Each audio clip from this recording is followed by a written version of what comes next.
الإدارة البرتغالية سوتها من جديد، خطفت مدرب ولا أحد كان يتوقعه.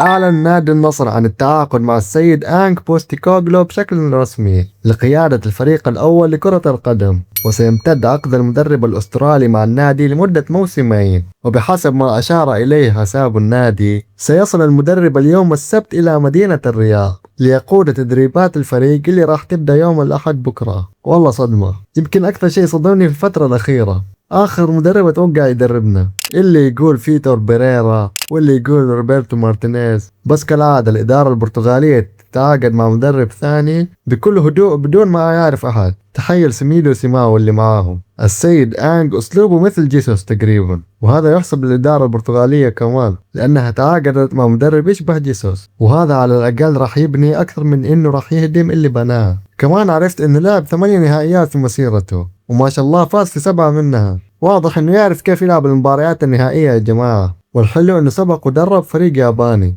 يعني المدرب عنده خبرة مع الأندية هذه، فاهمين علي؟ يعني لما نقابل نادي كوري ولا ياباني في بطولة النخبة إن شاء الله راح يعرف يتعامل معاهم. ما أعرف إذا يقدر يتعامل مع غرفة الملابس أو لا. تعرف عندك فيليكس، عندك كومان، ما تدري كمان مين اللاعبين الجايين، فنحتاج شخصية قوية برضو. لكن أنا جدا متفائل وبس. والله كل التسريبات الأخبار العاجلة والتغطيات راح تنزل أول بأول في التليجرام، الرابط في بايو القناة.